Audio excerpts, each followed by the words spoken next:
This show is brought to you by Podetize, podcast hosting and done-for-you production services that get you heard by more of your ideal listeners. Visit podetize.com to book a free strategy call. That's PODETIZE.com.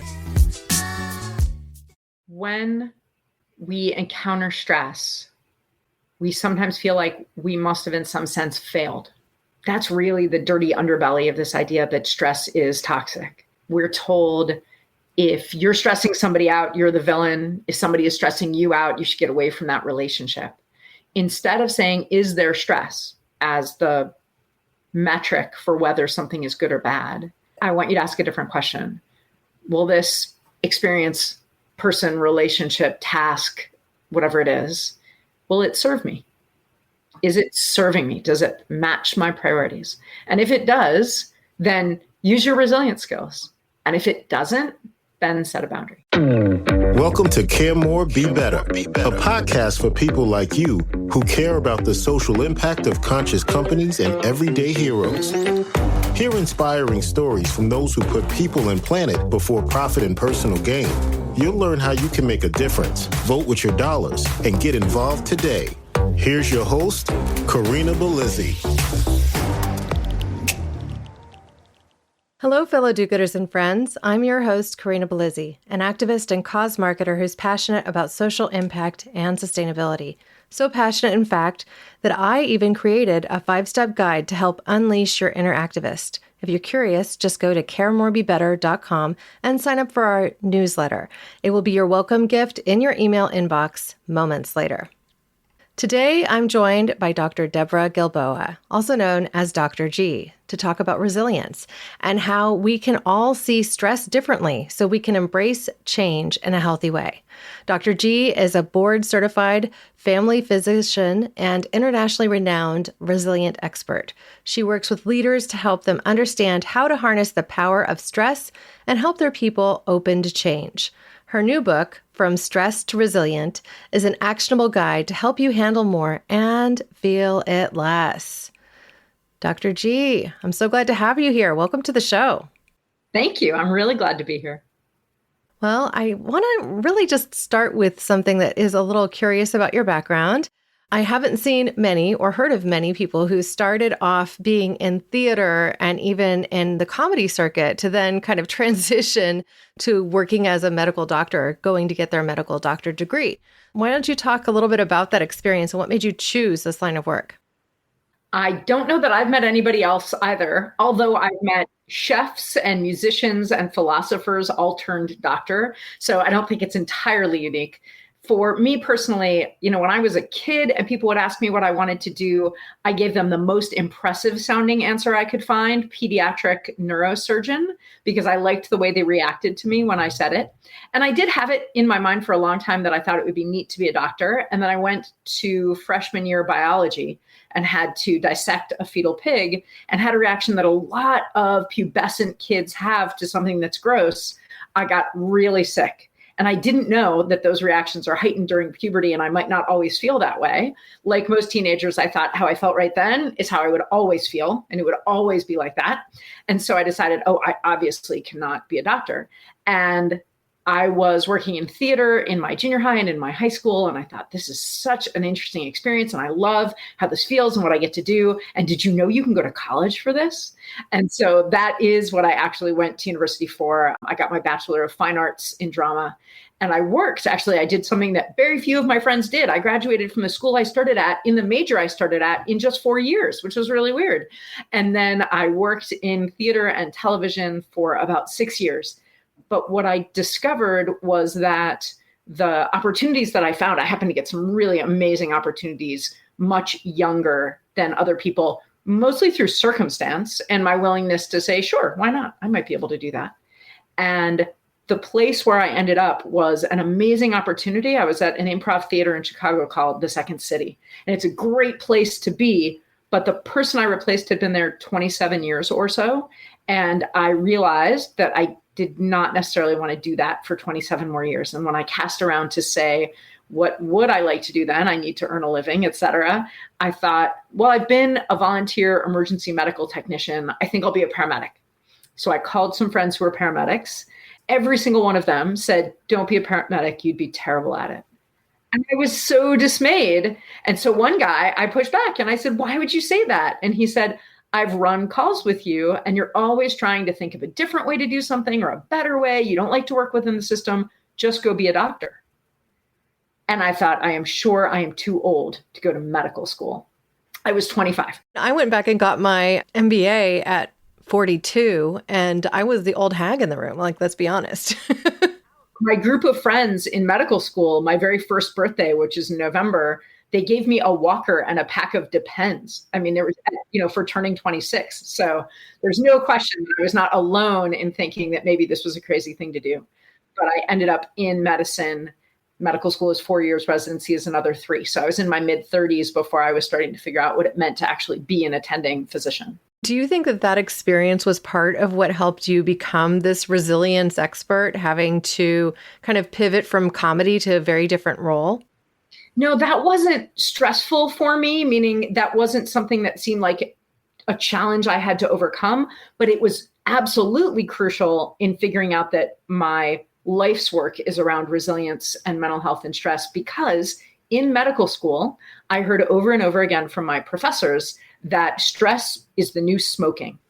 And if I wanted to save my patients, I needed to convince them to drop stress, like we had spent the last 30 years at that point trying to get people to stop smoking.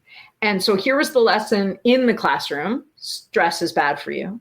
And then every time I stepped out of the classroom, my professors would say things to me like, you should also be leading this group. You should also be doing a research project. What are you doing to move this other thing forward? How can you lead? And I thought, boy, this is stressful. Are they trying to kill me because they don't want me to compete with them for a job? Or am I missing some nuance about stress? And that question that lived somewhat bitterly as I felt oppressed by all these expectations inside me really kept needling me as I watched some of my patients deal with what by any measure is an insane amount of stress and thrive. And some people struggle without what looked like by outside measure to be all that much stress and every possible variation in between. Well, I find it interesting because I think I've been told that I thrive on stress. And I don't know if that's necessarily a truth. I just think I like a packed schedule. I get a lot done when I do have a lot of things that are on my plate. The saying is, idle hands are the devil's playmate, or something to that effect. These old kind of colloquialisms that we don't really say that much anymore. So I wonder, what makes stress actually harmful? And what is an unhealthy stress, so to speak, and what is a healthier stress? That's a little bit like saying what physical activity is dangerous and what physical activity is healthy. It's all in how you use it. So if I told you, Corinna, that walking up one flight of stairs to sit down and have this conversation with you, that even though I'm pretty healthy, I got a little out of breath, you're too nice to say it, but you know what I need. If I, as a healthy person, walk up one flight of stairs and get out of breath, I probably need some exercise. I need to walk up more stairs because I should be a little bit more fit than that. I shouldn't get winded from one flight of stairs if I don't have any underlying issues. If I want to be able to walk up 2 flights of stairs carrying a laundry basket and not be winded, then I'm going to have to do a little bit more work. Well, it's the exact same idea with stress. If I want to be able to face the stressors that involve doing more leadership because I'm interested in it, having a packed schedule because that feels productive to me or good to me, being engaged in adult relationships, being supportive of my family members, taking care of my kids, looking for the next work opportunity, that's a lot of stress. So if I want to be able to navigate that stress without feeling exhausted and hurting at the end of the day, it's actually stress that will get me there. But just like it was exercise that would get me more fit to walk upstairs, I can't decide, well, I'd like to walk upstairs better. I guess I'll run a marathon tomorrow, because I could legitimately die. People have tried to run a marathon with no training and they have died. And I could absolutely be one of those people. I'm not ready. So using stressors intentionally, with coaching, with support, with sleep, with hydration, with nutrition, the parallels to physical training are pretty close. So we can use most stresses to our advantage And thinking about stress in that way, is it necessary? Because some stress is just unavoidable. Your family member gets a God forbid diagnosis. You didn't choose that. You can't walk away from it. It just is. Okay. So some stress is unavoidable. The other stress, is it useful or not useful in your life at this time? Does it match your priorities? So any stress that matches your priorities and isn't damaging, that you could walk away from, you get to decide if you should. If it matches your priorities, right? It's within your boundaries, what you've said, yeah, this feeds my goals, this feeds my life, this is the kind of person I want to be. And you have the bandwidth for it. That's usually what we say, meaning it's not going to, a yes to this won't make you say no to other things that you can't say no to, like getting any sleep or being with your people or feeding yourself. There are lots of ways to think about stress. The only thing I take issue with is this idea that all stress is toxic, because it isn't. And so many stresses, as you said, are unavoidable. People you love are going to die. That's a reality of life, right? You might get sick yourself. You might have an overburdened workload and suddenly lose an employee because of some unforeseen thing. Now you have to pick up the slack and the deadline isn't going to move, or you have to prepare to give a presentation on stage in front of hundreds of people and you have something happen in the meantime. Like, I know you've done media tours, you've had the experience of being out there in big ways and not necessarily having the option of saying, I need to call it in today, I can't do this. So how do you advise, let's say, even your patients on how to manage stress in their daily life? The unavoidable stressors, what about those, right? That's like the exercise analogy is you woke up and I said to you, yeah, I don't care if you're ready, you have to run a marathon today.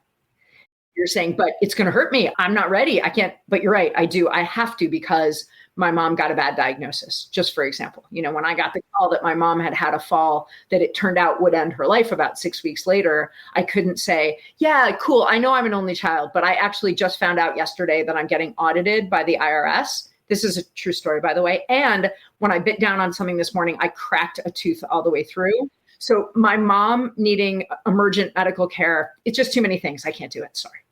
Right? We don't get to do that. We have to figure out how, which is one of the reasons as a family doctor, I spend a lot of time on preventive care. I spend a lot of time on health maintenance so that we can catch the cancer before it's cancer, so that we can, make sure that the high blood pressure doesn't get worse or prevent the high blood pressure. And one of the things I really want to encourage people to do is to strengthen themselves now while they can. Not that it's easy, not that you're not dealing with stress now, but to think about getting into a little bit more resilient shape now, because it's not if I get sick, it's when I get sick. I will, unless I'm hit by a truck. At some point, I will get sick in my life. And it's not if my family members will have struggles or die, or if my work will go badly for a while. It's when. I want to be in training so that although those things will be incredibly difficult, it won't be quite as hard as it could be. Let's take all that off the table and say, look, right now, today, I wake up and I've got all three of those problems that you mentioned, or three different problems. And what do I do? And that's when I want to remind you that what I'm recommending building is resilience, and you already have some. You don't start this off with zero, and nobody's resilience is fixed. It's not eye color. Corinna, have you heard the expression growth mindset in education? Oh, yeah. I've heard it in almost it seems like it's a very popular term these days too. I think it gets misunderstood. So how would you define it? Well, what I wanted to say is that we've heard about it a lot in education since the mid-90s. Carol Dweck did a lot of work along with her colleagues to say, it turns out that kids who are in, say, a low reading group might not always be appropriate in a low reading group. The kids can learn to learn, not just learn stuff, but they can learn to learn. And it turns out that we can more than just learn to learn stuff. We can learn to learn musicality, athleticism, artistic ability, and we can learn to learn resilience.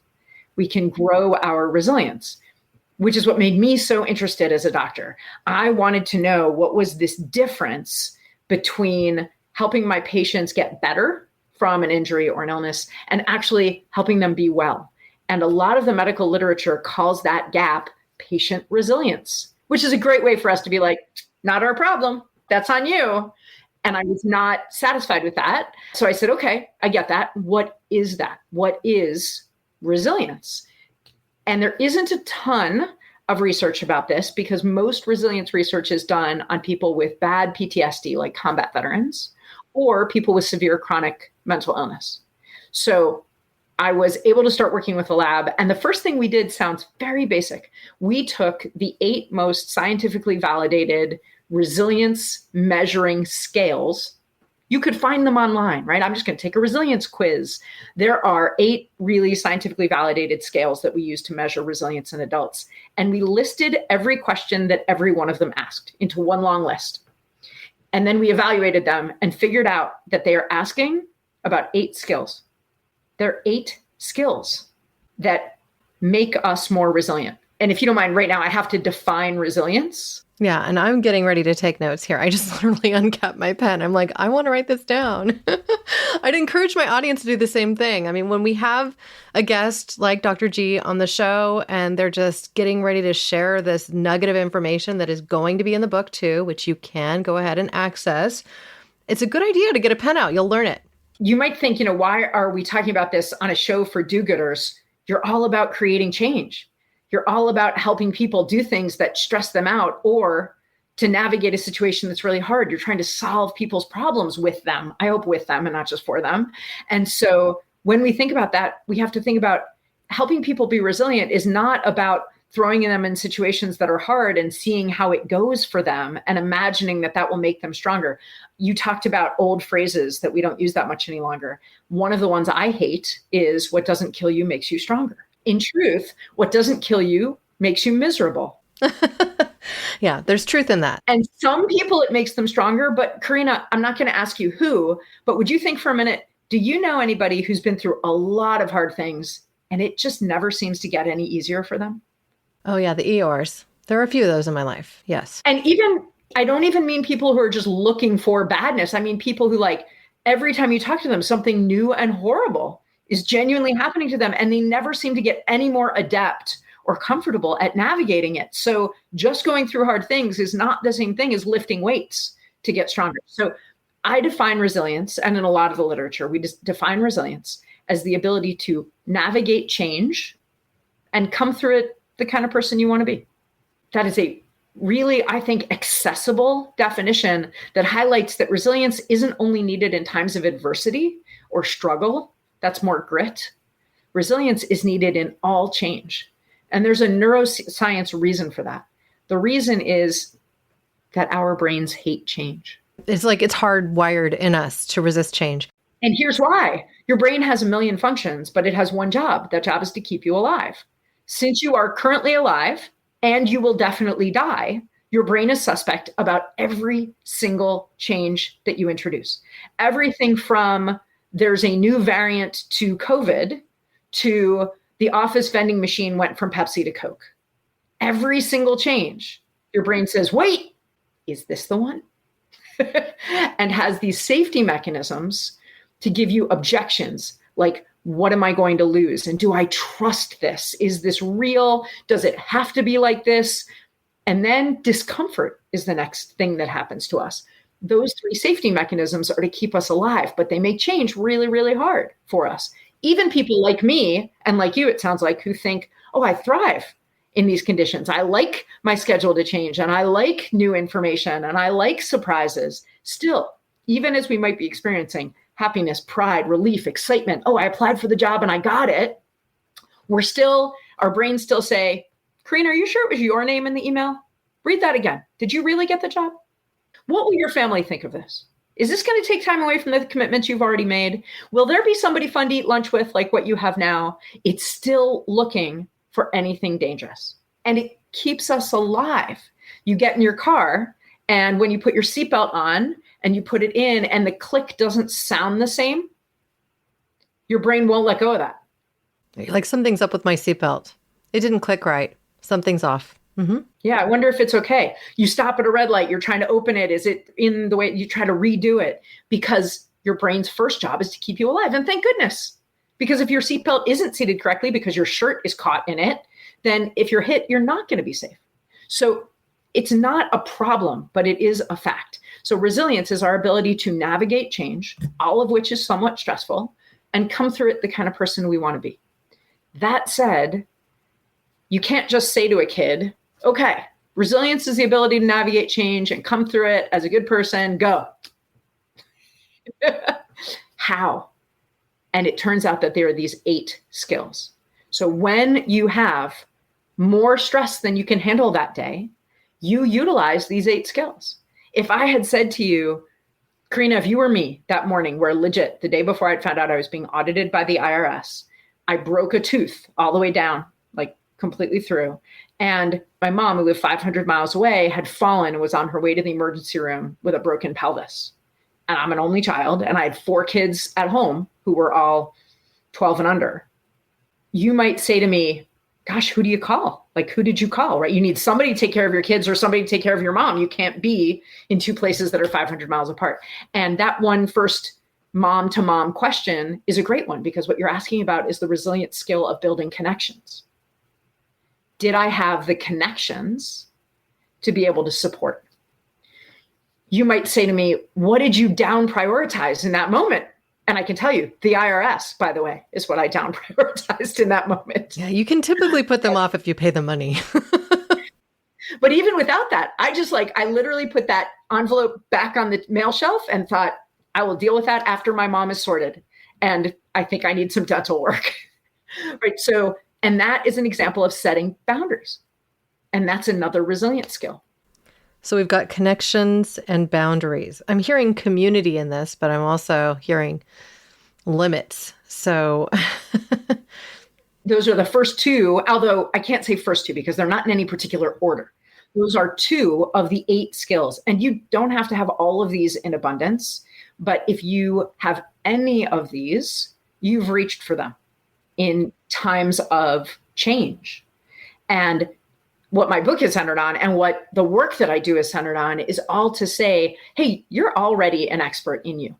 So when I list these 8, you're already grading yourself. You're thinking like, and I'm guessing as a podcaster and a woman who's done everything you've done, you're thinking connections. I'm pretty good at that. It's one of my core values. Yeah. I mean, it's something I value, but then I think about boundaries, and I think we have some negative reinforcements out there, like people saying, oh, well, you should, do the yes challenge, where you say yes to everything over a period of time. And that is one surefire way for me to burn out in like 2 weeks.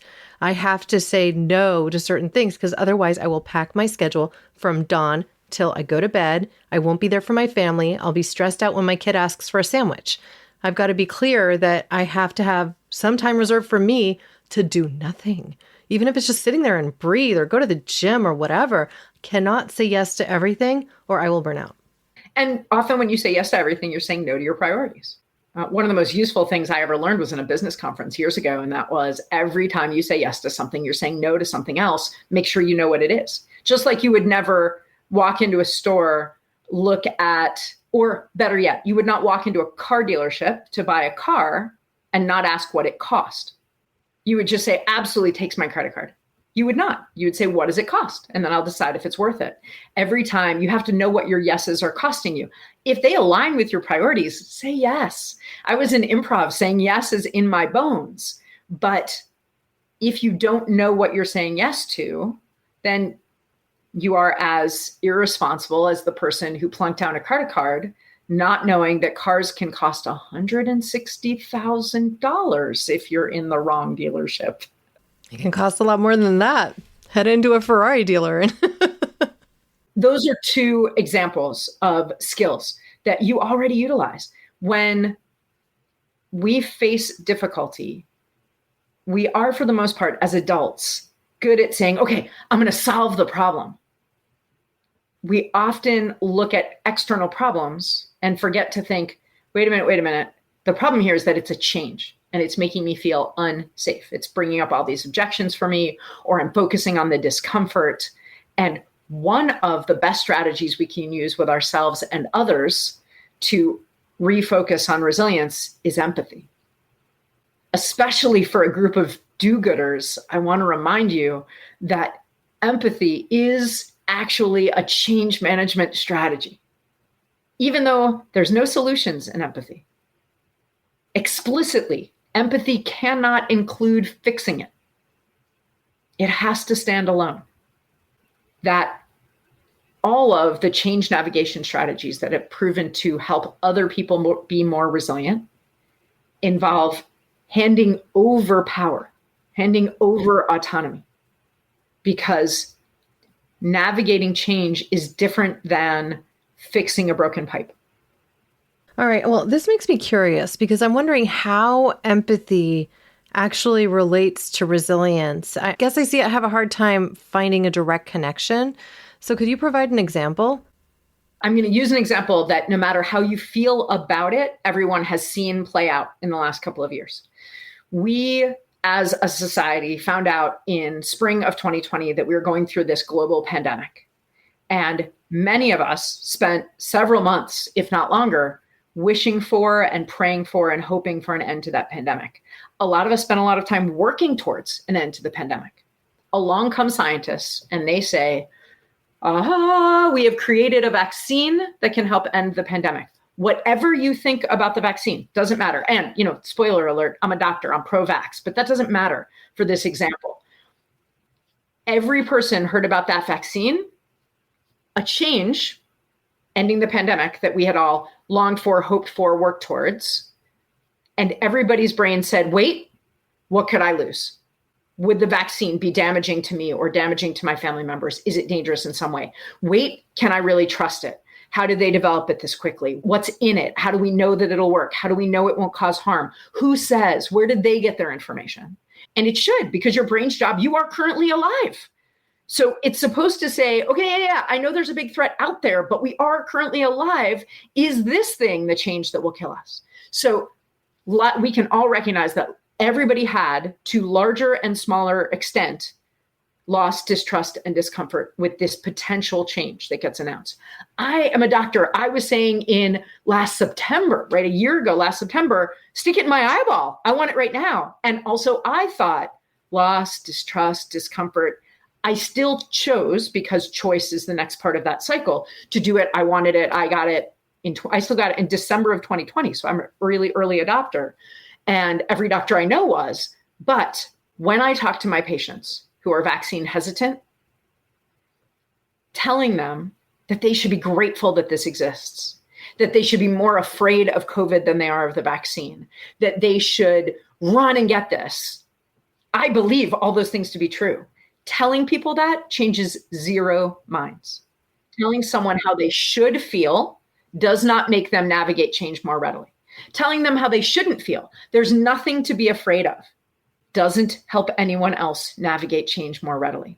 Having empathy, I hear that you're afraid. I see that this does not seem trustworthy to you, that this feels too uncomfortable for you.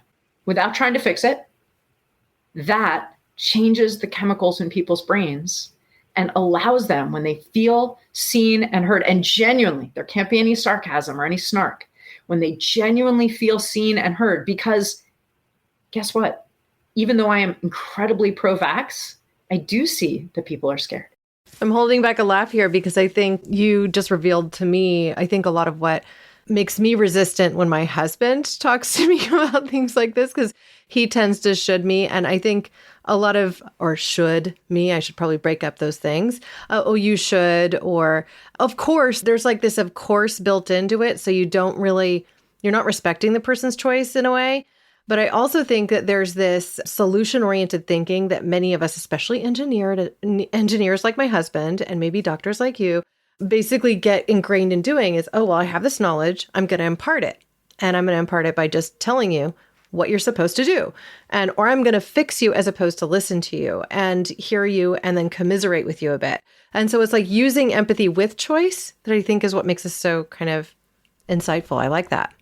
The other strategies that you need, and you'll see them really clearly with this vaccine idea, to help someone else navigate this change, right? And what I mean by navigate is make a choice, navigate it, and come through it the kind of person they want to be, which doesn't, by the way, mean they're going to come through it, make the decision you want them to, but they're going to navigate it and come through it true to themselves, their own values.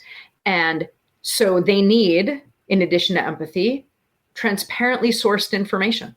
I have to be willing to say, what I know about it, where I learned it, why I trust the people I learned it from, where they did their research. I need to give processing time. The faster, Corinna, that your husband wants you to make that decision, the less likely you are to navigate that change smoothly. And I don't even just mean smoothly to what he wants you to do. I mean smoothly at all. And then the last piece is what you talked about, and that's autonomy. The more choice, the more decision-making capability we can give someone else, the more they will be invested in navigating this change with us.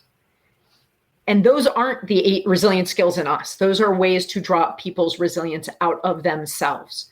But it's important to give yourself some empathy too.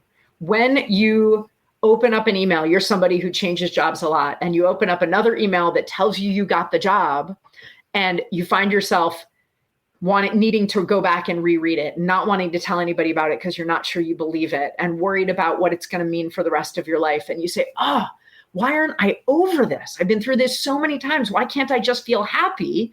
I'll say, when I'm in the office and I check a 5-year-old's reflexes with my reflex hammer, if I stand right in front of him while I check his knee reflex, what's going to happen to me?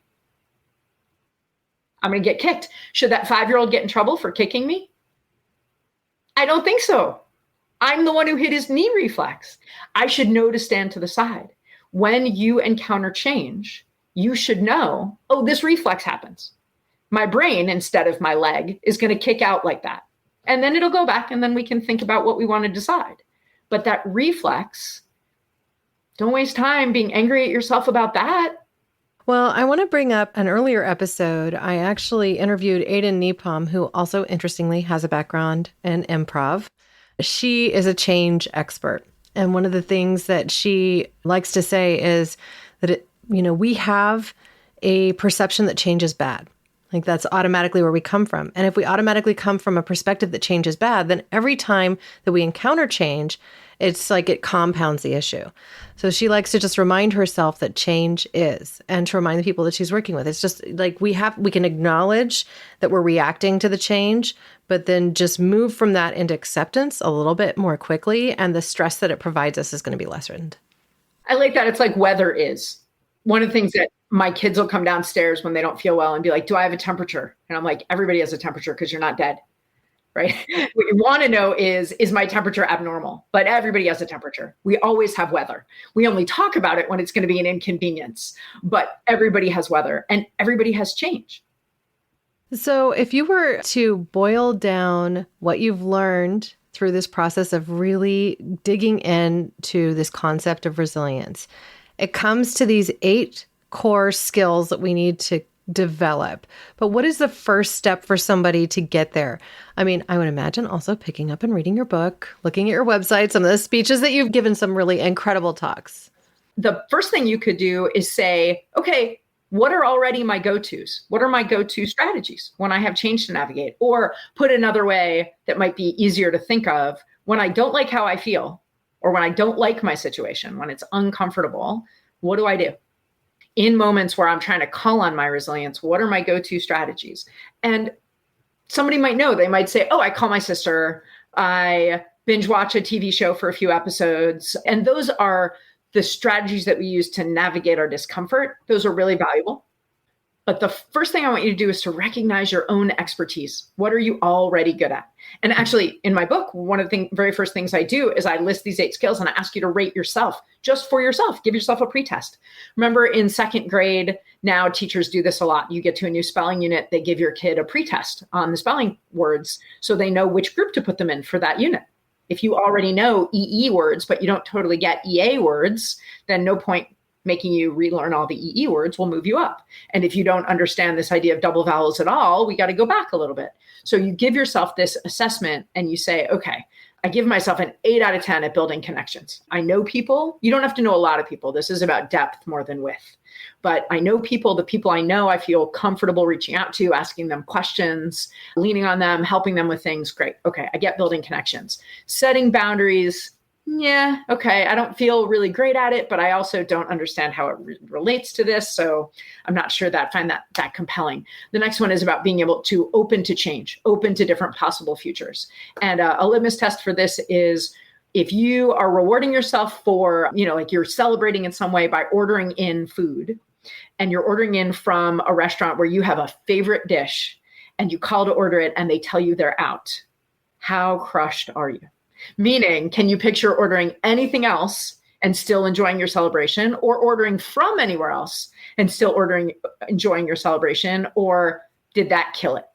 And if that kills it, you may be somebody who needs to work some on opening to different possibilities. That's a really important resilience skill. Is it managing discomfort that's really hard for you? Is it, and then as you go through these 8, one of them will ring for you as not just, I don't feel great at that, but also, and it would be really useful. You think about a change you're struggling to navigate and think, that's the one, if I could wave a magic wand, I would want right now. And then that's where to start. I think one of the most challenging arenas for us to navigate right now in times of COVID is that connections piece. Because some of us, I'm an extrovert. I'm not being able to get in front of people person to person the same way that I was 2 years ago. And I was already accustomed to working from home, right? I was already doing that. I've been a contractor for most of the last 10 years. I've mostly worked for myself. I have a home office, so that shift wasn't that bad. I was going to grad school when it hit. Okay, had to pivot. I moved a friend in to help me take care of my kids so I could keep pace with grad school and still work. Now my house felt smaller. I had all of these changes, that I navigated to work through, but I was balancing on a knife's edge. And the one thing I think I've sacrificed over the last 2 years, and I think that people will really resonate with this, is those personal relationships where you kind of covet and maintain and develop and nourish when you have these opportunities to gather.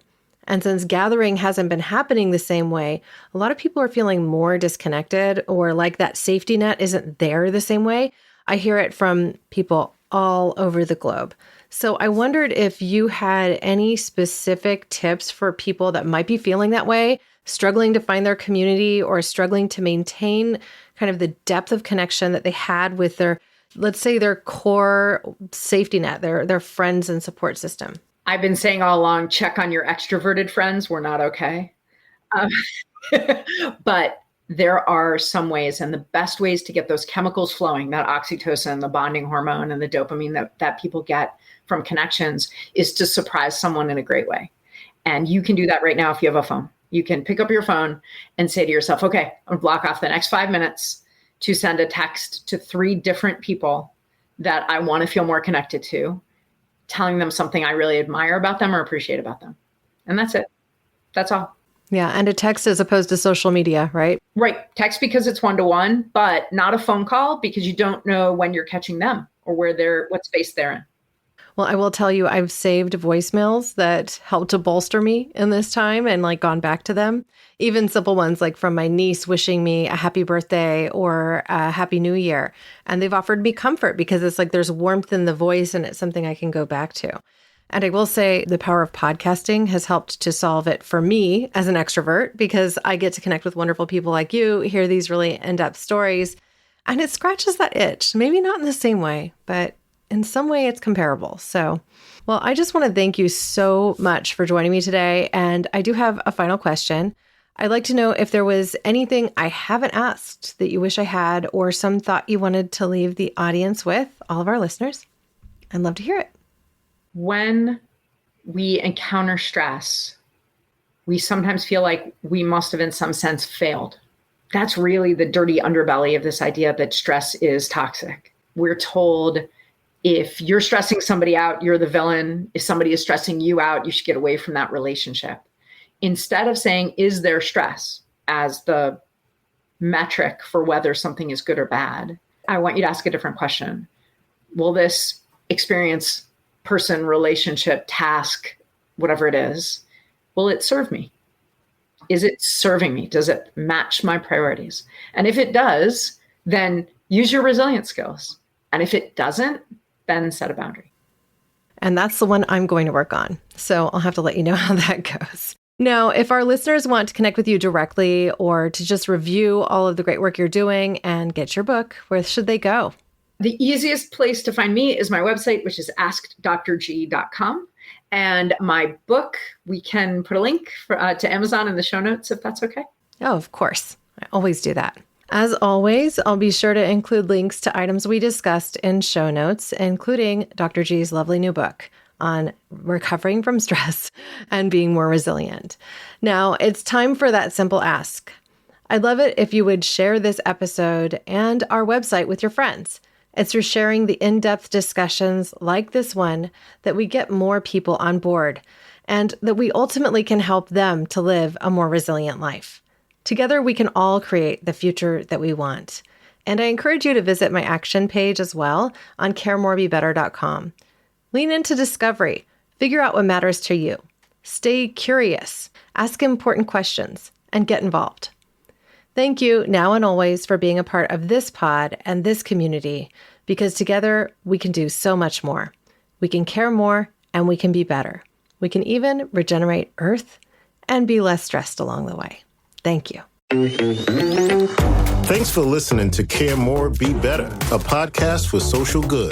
To make sure you never miss an episode, subscribe, rate, and review wherever you listen to podcasts, and share with your friends to help us reach more people and spread more social good.